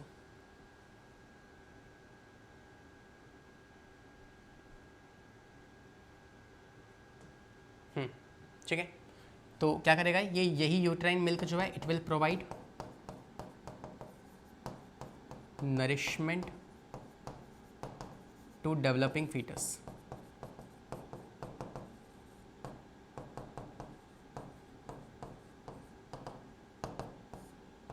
ठीक है, डेवलपिंग एम्ब्रियो को यूट्राइन मिल्क जो है नरिशमेंट प्रोवाइड करने वाला है। तो मैंने क्या समझाया आपको, सबसे अंदर वाली लेयर स्ट्रेटम फंक्शनलिस होती है, ओवुलेशन होगा, ओवम रिलीज होगा, फैलोपियन ट्यूब से ट्रांसफर करेगी, और फिर वो जो ओवम है ना, उसको अब इम्प्लांट होना है ना, बिकॉज वो फर्टिलाइज हो चुका है, तो अब वो एम्ब्रियो बन चुका है, अब उसे इम्प्लांट होना है। तो उसके लिए तैयारियां की जाएंगी किसके अंदर, यूट्रस के अंदर। क्या क्या तैयारियां हैं, प्रोजेस्टेरॉन निकलेगा, प्रोजेस्टेरॉन जो है वो इसके अंदर वाली लेयर की थिकनेस को इंक्रीज करेगा, पहला काम। दूसरा, जो इसके ब्लड वेसल्स हैं उसको कॉर्क स्क्रू शेप में कन्वर्ट कर देगा, जिसके अंदर क्या भर जाएगा, ग्लाइकोजन रिच फ्लूइड, जो जिसे आप कहोगे यूट्राइन मिल्क, और यहाँ पे आके वो जो एम्ब्रियो है वो वहाँ से न्यूट्रिशन लेने वाला है। डन है, तो न्यूट्रिशन कहाँ से ले रहा है, स्ट्रेटम फंक्शनलिस से। तो कौन सी लेयर है ये, this layer is stratum functionalis. Okay, अयो पता नहीं क्या चाहते हो भैया, स्ट्रेटम फंक्शनलिस, इतना क्लियर है। This is what will happen जब एक बार ओवुलेशन हो गया, तो ओवुलेशन होने के बाद ये सब कुछ होने वाला है। ठीक है, अब एक बार जब ओवुलेशन हो जाएगा तो उसके बाद क्या होगा, अब ओवुलेशन के बाद अगर फर्टिलाइजेशन नहीं हुआ, ठीक है, इफ नो फर्टिलाइजेशन, मान लो स्पर्म आया ही नहीं, मान लो स्पर्म आया ही नहीं, वो कहीं और बिजी है हमारा, है ना, वो हीरो कहीं और बिजी है, किसी और को बचा रहा है ना। इन सच कंडीशन अगर फर्टिलाइजेशन नहीं हुआ तो क्या होगा, अब सारी तैयारियां हो चुकी है, यूट्रस की जो एंडोमेट्रियम है वो थिक हो चुकी है, मोटी हो चुकी है, लेकिन अब जाके जैसे अब बॉडी को पता लगा कि यार स्पर्म तो आया ही नहीं, तो इन दैट केस क्या करेगी बॉडी जो है वो प्रोजेस्टेरॉन लेवल कम कर देगी, प्रोजेस्टेरॉन का लेवल कम कर देगी। किसने कम किया, आपको पता है प्रोजेस्टेरॉन बना कौन रहा था, कॉर्पस ल्यूटियम। कॉर्पस ल्यूटियम जो है वो रिग्रेस कर जाएगा, और कॉर्पस ये जो प्रोजेस्टेरॉन है ये भी क्या हो जाएगा, इसका लेवल कम हो जाएगा। जैसे ही प्रोजेस्टेरॉन का लेवल कम हुआ तो there will be shedding of endometrium, there will be shedding of endometrium, और जैसे ही एंडोमेट्रियम जो है शेड होगी, and this process you will be calling it as a menses या मेंस्ट्रुअल साइकिल, मेंसेस या ब्रेकिंग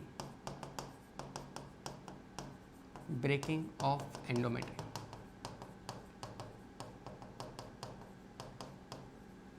ठीक है, जिसको आप ब्लीडिंग भी कहते हो।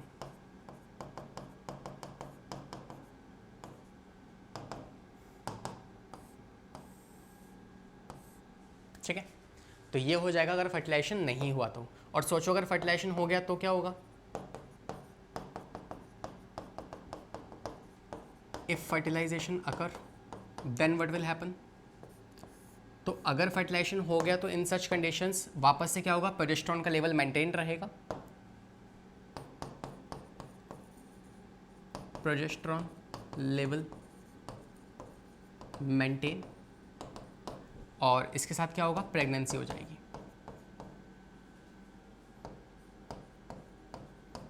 ठीक है, इसी को आप कहोगे कि प्रेगनेंसी हो चुकी है। और प्रेगनेंसी होने के बाद ध्यान रखना कि जो एंडोमेट्रियम है, अब उसे आप आगे एंडोमेट्रियम नहीं कहोगे, उसका नाम आप चेंज कर दोगे, and this will be called as, this endometrium will be called as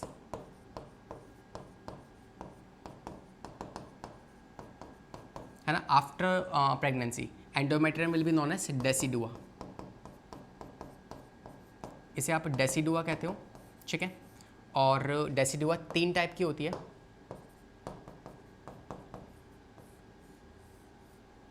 ठीक है, जैसे मान लो अगर ये जो थी एंडोमेट्रियम थी, ये एंडोमेट्रियम थी। ठीक है, अब ये एंडोमेट्रियम जो है डेसिडुआ बन चुकी है, प्रेगनेंसी हो चुकी है, तो इसके बाद ये एंडोमेट्रियम ना यहाँ पे एम्ब्रियो आ चुका है। ठीक है, तो ये एंडोमेट्रियम जो है जिसको आपने डेसिडुआ कहा है, अब ये 3 पार्ट्स में कन्वर्ट हो जाएगी और इस तरीके से एम्ब्रियो को कवर कर लेगी। क्यों कवर कर रही है? तो जो डेसिडुआ बनी है क्यों बनी है? ताकि ये जो इस एम्ब्रियो का जो इम्यून सिस्टम है ना, वो आपको पता है कि मदर के इम्यून सिस्टम के साथ फाइट कर सकता है, because here embryo is acting as a foreign body. तो ये डेसिडुआ जो है ये उस एम्ब्रियो को मदर के इम्यून सिस्टम से बचाती है। तो it prevent embryo from mother immune system.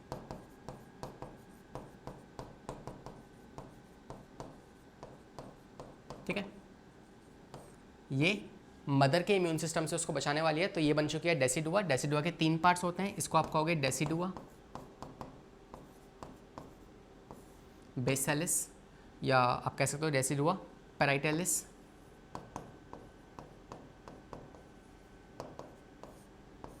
ठीक है, सेकंड जो एम्ब्रियो को कवर कर लेगी उसे आप कहोगे डेसिडुआ कैप्सुलरिस।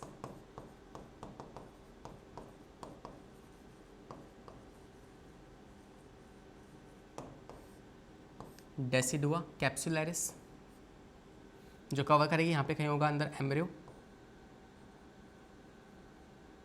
Very funny. और सबसे नीचे वाली जो लेयर है, this is called as decidua basalis.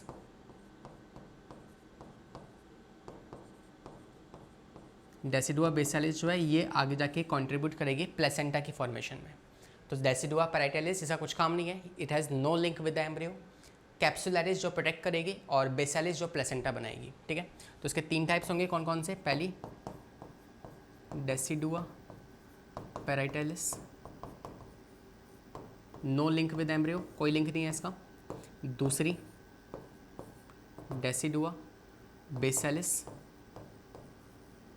जो क्या करेगी? प्लेसेंटा बनाएगी। और तीसरी जिसे आप कहोगे डेसिडुआ कैप्सुलरिस जो क्या करेगी? एम्ब्रियो को कवर करने वाली है। ठीक है, तो फर्स्ट वन पैराइटलिस जिसका कोई रोल नहीं है, no role. Second basalis form placenta, और सबसे अंदर वाली कैप्सुलरिस जो क्या करेगी? प्रोटेक्ट या कवर एम्ब्रियो। ये हो गया इसका फंक्शन। ठीक है, तो दोनों कंडीशंस मैंने आपको बता दिए कि अगर फर्टिलाइजेशन हो गया तो क्या होगा, नहीं हुआ तो क्या होगा। ओवुलेशन के बाद तो एनी हाउ क्या होने वाला है? यूट्राइन मिल्क बनने वाला है और एंडोमेट्रियम थिक होने वाली है। ठीक है, तो we complete this part also here. और लास्ट आपके पास क्या पार्ट बचता है? Last part is about the vagina. Vagina क्या होती है आपको पता है? It is the outer opening. Vagina plus cervix, जो सर्विक्सी कैनाल थी ना, ये दोनों मिलके क्या बनाती है? दोनों मिलके बनाती है बर्थ कैनाल। ठीक है, तो ध्यान रखना कि बर्थ कैनाल क्या होती है। बर्थ कैनाल इज सर्वाइकल या सर्विक्स कैनाल प्लस वेजाइना, ये दोनों मिलके बनाती हैं क्या, बर्थ कैनाल, पहला चीज़। दूसरा, वेजाइना में क्या होते हैं, वेजाइनल रुगे होते हैं जो कॉपुलेशन में इन्हेंस करने में मदद करते हैं। इसके अलावा पीएच कितना होता है इसका वेजाइना का, इट इज़ अबाउट 3.5 से 4.8। It is highly acidic because आपको पता है कि जो वेजाइना है ये बाहर से ओपन है, it is expose to the environment, और आसपास क्या है, काफ़ी सारे बैक्टीरिया हैं, इन्फेक्शंस हैं, तो वेजाइना में इन्फेक्शन हो सकता है, तो इसलिए वेजाइना को हाईली एसिडिक बनाया गया है। इसके अलावा नेचुरल माइक्रोफ्लोरल लैक्टोबैसिलस यहाँ पाए जाते हैं which make it acidic environment. कोई ग्लैंड्स नहीं पाई जाती हैं वेजाइना के अंदर। It is covered by non keratinised stratified squamous epithelium, तो NKSSE ये वाली सेल्स जो है यहाँ पे पाई जाती हैं, और 10 सेंटीमीटर के आसपास इसकी लेंथ होती है, और इट इज़ मस्कुलर कैनाल, ठीक है। तो this is all about the vagina. और वेजाइना जो है ये आगे बाहर की तरफ हाइमन से कवर्ड हो रखी होती है। Hymen is a thin layer. NCERT बोलती है कि जो हाइमन है ये किसी स्पोर्ट्स एक्टिविटी या फिर साइकिलिंग की मदद से भी टूट सकती है, मगर जनरली माना जाता है कि ये फर्स्ट इंटरकोर्स पे टूटती है, मगर नॉट नेसेसरी कि सिर्फ इंटरकोर्स पे ही ये टूटे, उससे पहले भी टूट सकती है, ठीक है। और इंटरकोर्स के बाद भी ये बन सकती है वापस से, तो दोनों ही पॉसिबिलिटीज़ अवेलेबल हैं।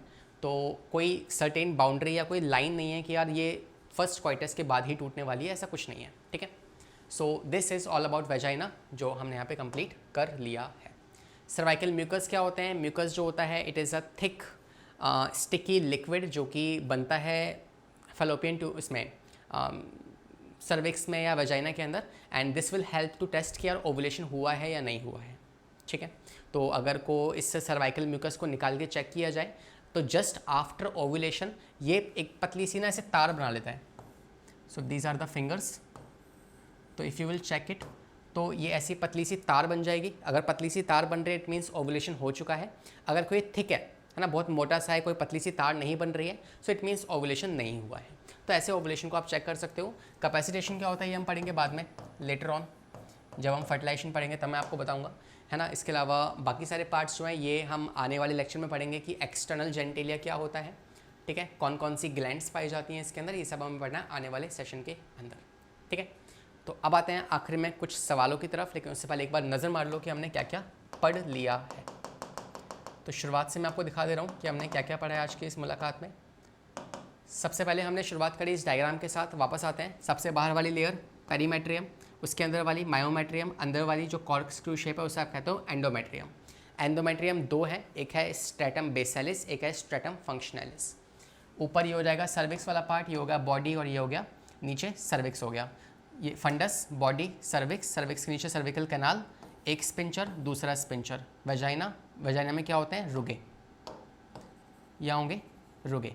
इसके अलावा ये हो गए ओवरी, ये हो गए फिम्बरे, इन्फेंटिबुलम, एम्पुला, इस्थमस। इस्थमस कैसा है, नैरो है। एम्पुला कैसा है, वाइड है। It is funnel shape and this is finger like. इसमें क्या होता है, ऑस्टिया होता है, ठीक है। ये हो गए फेलोपियन ट्यूब, ये हो गई यूट्रस कैविटी, ये हमने पढ़ लिया। चारों में से हमने क्या क्या पढ़ लिया, गोनेट्स का स्ट्रक्चर पढ़ लिया, oogenesis हम आने वाले लेक्चर में पढ़ेंगे। फेलोपियन ट्यूब पढ़ ली, यूट्रस पढ़ लिया, सर्विक्स पढ़ लिया, वजाइना पढ़ लिया, ठीक है। इसके अलावा ये और ये हम आने वाले नेक्स्ट सेशन में पढ़ने वाले हैं। डन, फटाफट से नज़र मारो इस पर। अभी कभी वीडियो को पॉज करो, रिवाइज मारो, फिर हम क्वेश्चंस करेंगे इसके ऊपर, ठीक है। इसको देख लो, अंदर वाला पार्ट मेडुला, बाहर वाला कॉर्टेक्स, फॉलिकल डेवलपमेंट, बाहर जर्मिनल एपिथेलियम जो क्या बनाएगी, ऊगोनियम बनाएगी विच इज़ द मदर सेल्स, ठीक है। उसके बाद फिर नेक्स्ट पार्ट पे आए जिसके 3 पार्ट्स हैं, फिम्बरे, इन्फेंटिबुलम, एम्पुला और इस्थमस, ये हमने पढ़ लिया। नेक्स्ट हिस्टोलॉजी कंप्लीट कर ली, कौन कौन सी है, सिरोसा, मस्कुलरिस और सिलेटेड कॉलमनार। फिर इसके 3 पार्ट्स हो गए, पहला फंडस किसके, यूट्रस के, दूसरा बॉडी और तीसरा सर्विक्स। सर्विक्स में 2 स्पिंचर हैं, सबसे स्ट्रॉन्ग मसल्स यहाँ पाई जाती हैं। इसके अलावा हमने वॉल्स ऑफ यूट्रस पढ़ी, सबसे इंपॉर्टेंट पेरीमेट्रियम, मायोमेट्रियम, एंडोमेट्रियम। कौन है यूट्राइन कॉन्ट्रैक्शन करवाएगी, ये, ठीक है। एरियोला टिश्यू से कौन बनी होती है, ये बनी होती है, ये NCERT में मैंशनड है, तो ध्यान रखना इस बात को, ठीक है। यूट्राइन कॉन्ट्रैक्शन भी कौन करवाएगी, ये करवाएगी। और एंडोमेट्रियम 2 तरह की होगी, बेसिलिस, फंक्शनलिस, ठीक है। आगे आ जाओ, तो क्या करती है, ओवुलेशन के बाद प्रोजेस्टेरोन इंक्रीज होगा, ये सब होने वाला है। फर्टिलाइजेशन हो गया तो ये होगा, फर्टिलाइजेशन नहीं हुआ तो ये होने वाला है, ठीक है। एंड वेजाइना, सर्विक्स, कैनाल, ये सब क्या है ये आपको बता ही दिया है। अब आते हैं सवालों की तरफ। सबसे पहला सवाल, बताओ इस डायग्राम को लेबल करो।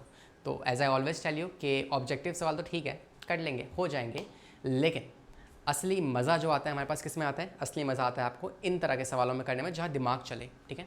तो वो ये सवाल है, करो उस सवाल को। बताओ डायग्राम पे कौन सा पार्ट क्या लेबल हो रखा है। होपफुली वीडियो को पॉज किया होगा, आपने इसको अटैम्प्ट किया होगा। आइए साथ में सॉल्व करते हैं। सो सबसे अंदर वाली लेयर क्या होती है आपको पता है?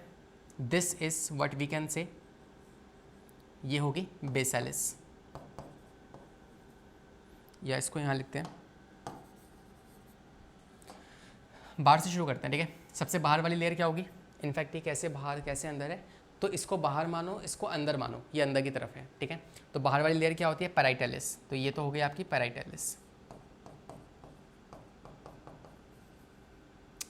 What I am writing even, it's perimetrium, not parietalis, it is perimetrium, और ये पेरीमेट्रियम के ब्लड वेसल्स हैं। इसके बाद ये जो लेयर आप देख पा रहे हैं, this is going to be myometrium. Myometrium thick होती है, ठीक है। फिर ये आ जाएगी आपकी एंडोमेट्रियम, जिस एंडोमेट्रियम के दो पार्ट हैं, एक पार्ट ये हो गया बेसिलस जिसे आप कहोगे, और दूसरा पार्ट ये वाला जिसे आप कहोगे फंक्शनलिस, ठीक है। फंक्शनलिस, जिसमें से ये है आपके फंक्शनलिस की आर्टरी जो इसके अंदर एंटर कर रही है, ठीक है। ये हो गई आर्टरीज, और ये जो आप देख पा रहे हैं दीज आर एंडोमेट्रियल या एंडोमेट्रियल ग्लैंड्स, ये ग्लैंड्स हो जाएंगे, ठीक है। ये हो जाएंगे ग्लैंड्स। डन है। तो ये पूरा स्ट्रक्चर यहाँ पे हमने डिस्कस कर लिया है, और ये यही वाला पार्ट आपको यहाँ पे जूम इन करके दिखाया हुआ था। आते हैं नेक्स्ट सवाल पे। बताओ भाई, अगला सवाल है, ये आपको पार्ट्स लेबल करना है, ऑल्दो ये हमने अभी पढ़ा नहीं है तो इसको आप छोड़ सकते हो। नेक्स्ट इस पे आते हैं। बताओ विच टिश्यू फॉर्म्स द पेरिटोनियम या पेरीमेट्रियम। तो जो यूट्रस की आउटर मोस्ट लेयर है उसको किसने बनाया? स्मूथ मसल्स की होती है वो, एडिपोस टिश्यू की, या एंडोमेट्रियम, या फिर पेरिटोनियम। तो आपको ने बताया था इट इज़ पेरिटोनियम, है ना। तो सबसे बाहर वाली लेयर है जिसे आप विसरल पेरिटोनियम भी कह सकते हो, ठीक है। एडिपोस नहीं होगा, एडिपोस की जगह अगर यहाँ पे एरियोला टिश्यू लिखा होता तो वो आंसर हो सकता था इसका, ठीक है। अगला सवाल, what type of tissue lines the uterine tube. Uterine tube मतलब क्या है? Fallopian tube. अब बताओ फैलोपियन ट्यूब में आपने क्या पढ़ा है? सीलिया पढ़ा है ना, जो कि इनर मोस्ट है, बाहर सिरोसा है, और बीच वाली कौन है आपकी? मस्कुलरिस। कोई ऑप्शन है इसमें से? आपको पता है कि यूट्राइन ट्यूब जो होती है उसमें कौन सा टिश्यू होता है? तो डेलिकेट एरियोला टिश्यू नहीं होता। एरियोला टिश्यू कहाँ पे होगा? ये होगा पेरीमेट्रियम में, ठीक है। Smooth muscles which contract the rhythmically, नहीं, ये किस में होता है? अगेन मायोमेट्रियम में। फिम्ब्रे, तो ये भी नहीं होंगे यहाँ पे। फिम्ब्रे टू वाफ the ovum towards the uterus, last ciliated epithelium, ये पाया जाएगा, जो क्या करेगी? ओवम की प्रपल्शन करवाने में मदद करेगी, तो उसको पुश करती है आगे की तरफ, ठीक है। ओवम को पुश करेगी। This is correct. Next, which of the following is true concerning the uterine tube. कौन सी बात यूट्राइन ट्यूब के बारे में या फैलोपियन ट्यूब के बारे में सही है? They are covered by round ligament, they make the direct contact with the ovaries to lateral end, या they supply the blood vessels, या fertilisation normally takes place here. सोचो, ध्यान से देखो और फिर जवाब दो। क्वेश्चन में कहा है चूज ऑल दैट अप्लाई, तो मल्टीपल करेक्ट ऑप्शन है इसका। देखते हैं क्या जवाब होगा। पहली बात, कवर्ड द राउंड लिगामेंट, क्या मैंने आपको पढ़ाया है कि ओवर जो फैलोपियन ट्यूब है उसके पास राउंड लिगामेंट्स होते हैं? नहीं, राउंड लिगामेंट्स किसके पास होते हैं? यूट्रस के पास, तो ये गलत है। सेकंड, क्या ये डायरेक्ट कांटेक्ट में होती है? नहीं, आपको पता है कि ये ओवरी है, यहाँ पे है इनफंडिबुलम, ये है एम्पुला और एस्थेमस, और ये है फिम्ब्रे, तो ये डायरेक्ट कांटेक्ट में नहीं है, ठीक है। यहाँ से वैक्यूम की तरह सक करेंगे किसको? ओवम को, तो it is not in the direct contact, ये भी गलत है। ब्लड वेसल्स होंगी क्या इसके पास? बिल्कुल होती है ना। इसके अलावा फर्टिलाइजेशन यही होता है क्या? हाँ, यहीं पे होता है। तो C and D are the possible correct answer, ठीक है। पॉसिबल तो नहीं, यही करेक्ट आंसर है जो कि आपको चूज़ करना था। Next, oogenesis originates within the, oogenesis कहाँ पे होती है आपको ये बताना है। सोचो जरा सोचो, बताओ oogenesis कहाँ होती है। तो oogenesis आप जानते हैं कि ओवम की प्रोडक्शन जो है वो पाई जाएगी फॉलिकल्स के अंदर, ठीक है। फॉलिकल्स कहाँ होते हैं आपके, follicles are present inside the ovary, so this is the correct answer. अगला सवाल, stroma of the ovary consist of nerve, blood vessels, muscle fibres and a type of protein. तो स्ट्रोमा क्या है, अगर ये ओवरी है तो ओवरी का मेडुला और कॉर्टेक्स, ये पूरा पार्ट कहलाता है क्या, स्ट्रोमा। स्ट्रोमा में कौन सा प्रोटीन पाया जाता है ये आपको बताना है। सोचो बताओ, सब कुछ बताया है लेक्चर में, ध्यान से सुनोगे तो हर सवाल होगा। तो कोलेजन प्रोटीन जो है ये पाया जाता है किसमें, स्ट्रोमा के अंदर। अगला सवाल, अगर को ओवुलेशन हो गया तो आफ्टर ओवुलेशन अगर प्रेगनेंसी नहीं हुई तो कॉर्पस ल्यूटियम बना रहेगा या फिर डिजनरेट हो जाएगा।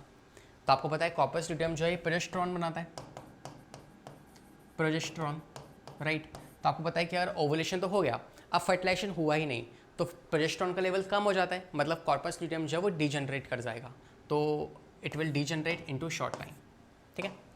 अगला सवाल, कॉर्पस ल्यूटियम जो है वो सोर्स है किस चीज़ का, क्या सिक्रीट करता है, तो आपको भी बता ही दिया मैंने, प्रोजेस्टेरॉन सिक्रीट करता है। Next, when pregnancy does not occur life of corpus luteum is about. तो इसको अभी याद कर लो, बाकी हम इसको आगे पढ़ेंगे नेक्स्ट मेंस्ट्रुअल साइकिल में कि 14 दिन तक जो है वो कॉर्पस ल्यूटियम जो है मेंटेन रहता है। अगला सवाल देखो आ गया ना, फनल शेप कौन है इन चारों में से।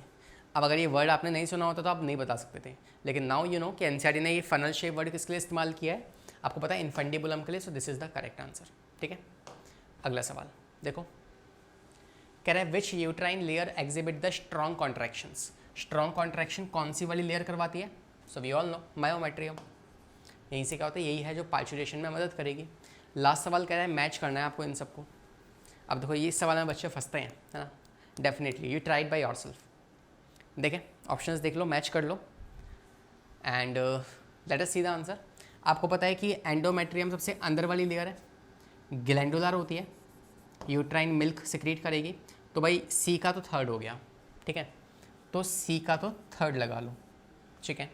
इसके अलावा मायोमेट्रियम कैसी होती है, मायोमेट्रियम बनी है स्मूथ मसल से, तो इसका ये हो गया, तो बी का फर्स्ट लगा लो, बी का फर्स्ट हो गया। इसके अलावा अब बताओ पेरीमेट्रियम थिक है कि थिन है, तो पेरीमेट्रियम सबसे बाहर वाली लेयर है और ये पतली होती है। सबसे थिक सबसे मोटी कौन सी होती है, मायोमेट्रियम, तो इट इज़ थिन, मतलब ए का फोर्थ हो जाएगा, that means this is the correct answer, B is the correct answer, हो गया। अगला सवाल कह रहा है read the following statement, choose the correct one. सही वाला आपको बताना है कौन सा सही है। देखें आंसर, कह रहा है shape of the uterus is like inverted pear, बिल्कुल सही है ना, सिर्फ पियर लिखा होता तो गलत होती, it's inverted pear. Second, the uterus open into vagina through narrow cervix, बिल्कुल सही है, यूट्रस जो है ये आगे जाके सर्विक्स से कनेक्ट हो जाएगा। अगला, the uterus along with the cervix forms the birth canal. क्या बर्थ कैनाल सर्विक्स और यूट्रस से बनती है, नहीं, सर्विक्स और वजाइना से बनती है, तो दिस इज रॉन्ग, तो मतलब फर्स्ट एंड सेकंड सही है, option number C is the correct answer. Done है भाई, हो गया।